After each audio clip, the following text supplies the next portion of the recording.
The Halloween season is back, and that brings another round of scares and spooky moments.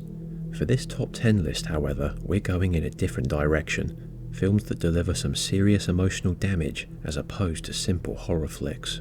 Every film on this list will leave a raw impact. Some were very controversial on release, others offer a very important message or a glimpse into real history. Most of them you'll watch once and never want to see again. Keep in mind, this list is based on films that I've seen personally.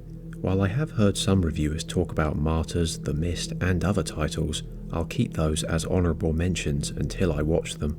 Number 10. Train to Busan. The list starts off with a Korean horror film that made a massive impression worldwide. With so many zombie films, TV shows and other media, the subgenre can often blend together with many mediocre titles. But Train to Busan has something that many other efforts missed, a gut-wrenching attachment to the characters that really puts you through the ringer. Having moved on from The Walking Dead years earlier, Train to Busan was just the story I was looking for to get back into the undead scene. A work-obsessed father and his young daughter board the titular train, only to be caught up in a deadly race for survival as they attempt to evade the running infected straight out of 28 Days Later. Along the way, we see the best and worst of humanity as everyone takes their own approach towards staying alive. Train to Busan works so well because it builds so many great connections with every character. You'll hold great sympathy for the protagonists and despise those who make selfish choices. On top of that, the film takes you on an intense thrill ride with plenty of emotional moments along the way. I won't give anything away, but the acting from the main actors is fantastic in its final moments. In short, no other zombie film will rip your heart out like Train to Busan. Number 9. The Green Mile. Moving on to more grounded events, this adaptation of Stephen King's book often ranks among the best, and with good reason. The Green Mile tells the tale of death row prisoners and their guards. With this difficult subject established, we're introduced to John Coffey, who has some incredible abilities that bind the prisoners and their caretakers together. Through many moments both poignant and soul-crushing, The Green Mile really pulls on your heartstrings and gets you invested. It also takes place over a long passage of time, allowing all of the major scenes to sink in gradually. What the film does so well is humanising the characters. Many of them are destined for the electric chair, but they are still portrayed as real people with emotions and connections. Despite Tom Hanks taking one of the lead roles as Paul Edgecombe, the other cast members still deliver some heart-wrenching sequences. The Green Mile is a very long film, but the ultimate outcome is both tragic and moving. It's easily one of the most engrossing and powerful adaptations ever made. Frank Darabont did a great job bringing this story to life. Number 8. Dead Man's Shoes. Next, we come to a release from UK director Shane Meadows. It's a small-scale production that packs a tremendous punch. Richard is a British Army soldier who comes home seeking brutal vengeance on a group of cruel drug dealers who abused his mentally disabled brother, played by Toby Kebbell in his debut role. Meadows is a filmmaker who specialises in working-class struggles, the decay of local communities, and visceral behaviour. Like many of his works, the characters in Dead Man's Shoes are broken down and depraved, with very little to look forward to in their local area. What makes it work so well is the cast. Paddy Considine is superb in the main role, and it's great to see this performance getting more recognition following his appearance in House of the Dragon. He instills so much fear in both his enemies and the audience. Richard has nothing left to lose, and his quest for revenge takes us to a very disturbing place. At times it even turns into a slasher film, with Richard stalking his enemies in a creepy-looking gas mask. The film's big twist comes in the final act, transferring the same feeling of grim emptiness onto the viewer. It will certainly leave you feeling very hollow afterwards. Number 7. Silence. Martin Scorsese may be best known for cinematic hits like Goodfellas and The Departed, but on occasion he takes on the historical genre. Silence, released in 2013, is one of those films. Set in the mid-1600s, we follow two Jesuit priests who search for their father Ferrera in Japan and attempt to spread Christianity. Instead, the two are quickly captured by the ruling Tokugawa shogunate and are subjected to many horrors. The film is often staggering to watch, with common people frequently paying the price for the main character's devotion. Torture and executions are a constant presence, with Sebastio and Francisco being powerless to stop it, grappling with their faith as God never intervenes. They go through so much suffering while trying to cling to their religion, and the Japanese rulers are absolutely ruthless in their efforts to stamp out the Christian faith. Yet, you can also interpret the film in different ways, including questions on whether the priests are imposing their beliefs on another nation. Silence is a major departure from the director's crime genre focus, but this is one historical tale that holds nothing back when it comes to human suffering and religious conflict. Number 6. American History X. Now we're moving on to the topic of racism, which still generates many heated discussions. American History X tackles the subject head-on and makes no apologies for its portrayal of prejudice, discrimination, and brutal violence. In 1990s Los Angeles, Derek Vineyard, played by Edward Norton in one of his best performances, is a former neo-Nazi who comes out of prison and tries to stop his younger brother Danny from going down the same path of radicalization. Derek may be a changed man, but his past actions and the angry group he got sucked into make it difficult to move on and rebuild his family unit. Told through a combination of black and white flashbacks and present-day colour, American History X is a film about the cycle of hatred and the damage done to all of humanity. It asks many difficult questions on how people become hateful and whether they can be redeemed. Vicious verbal and physical assaults populate the runtime, and the entire production is filled with an oppressive darkness that hangs over the narrative. This is especially true for the flashbacks, which contain the nastiest moments both in and out of Derek's prison sentence. The final message of the story, hate is baggage, is more relevant and important than ever. We should heed it well in these trying times. Number 5. 12 Years a Slave. The Atlantic slave trade has been well documented by historians, recorded perspectives, and of course filmmakers. One of the most recent and serious efforts to recreate this brutal period is 12 Years a Slave, based on the memoirs of Solomon Northup.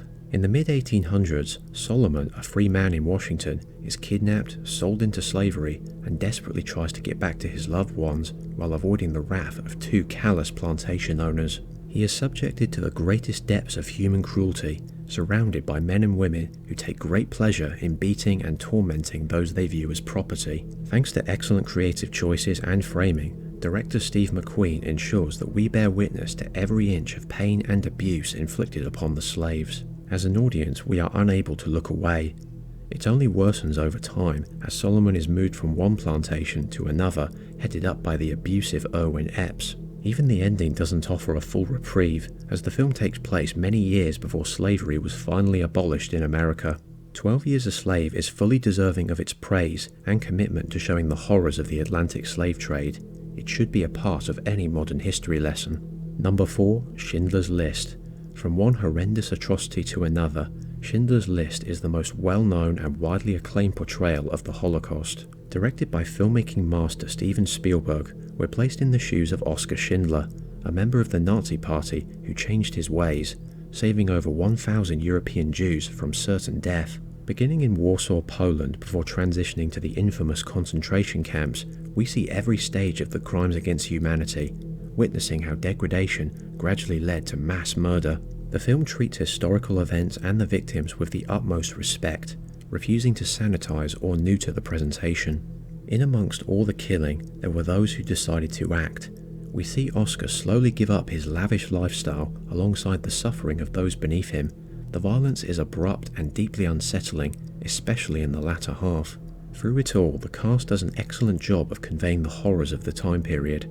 Oskar Schindler himself is portrayed beautifully by Liam Neeson, and he is contrasted by Ralph Fiennes, who does an excellent job portraying Eamon Gough, one of the most despicable perpetrators of the genocide. Just like 12 Years a Slave, Schindler's List is a difficult watch, but an essential one for understanding history and why we must not forget the heinous acts committed by everyday humans. Number 3. Requiem for a Dream. Of course, Darren Aronofsky had to make the list. The American director has always been an expert in portraying dark and sinister subjects. Black Swan and Mother were already dark enough, but back in the year 2000 he created his most harrowing release, one that left every audience shaken to the core. Requiem for a Dream follows 4 characters who spiral downwards in a cycle of addiction and neglect. Whether it's fame or illicit substances, the struggle the characters go through to find their fix is all-consuming and only gets worse as the film goes on.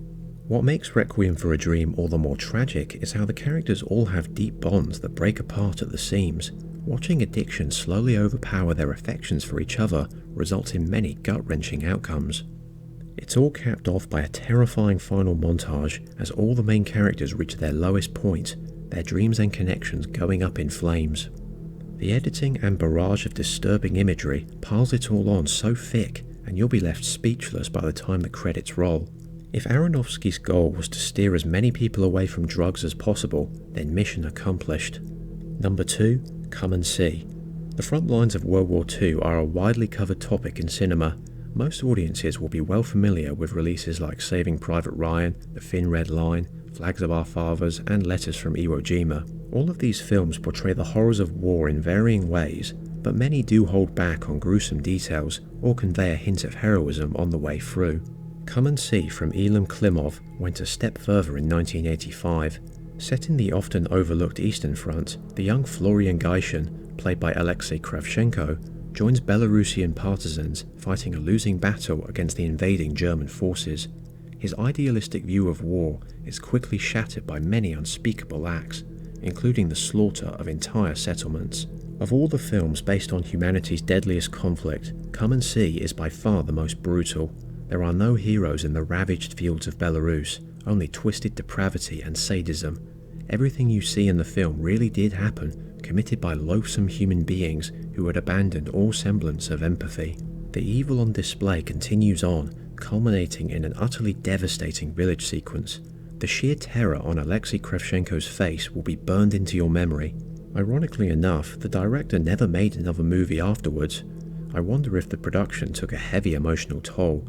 Come and See will certainly do that to anyone who sits down to watch. Number 1, Freds.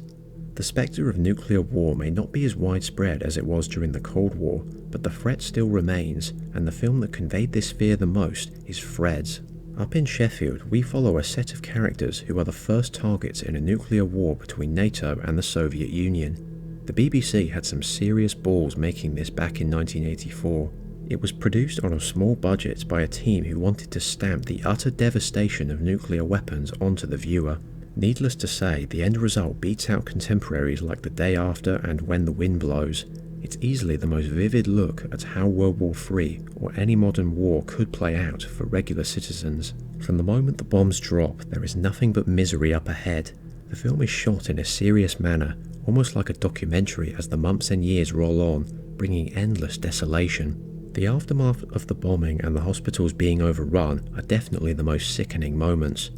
Having watched Oppenheimer earlier this year, it's plain to see that Freds was the scientist's ultimate nightmare, the absolute worst fate before humanity. If you choose to watch it yourself, be prepared for the bleakest and most soul-destroying trip the big screen can offer. It takes the top spot because everything you see in the film could still happen today.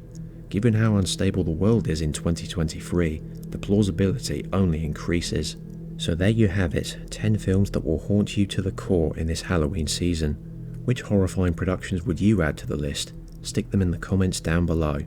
As always, you can find my blog and content at the links in the description.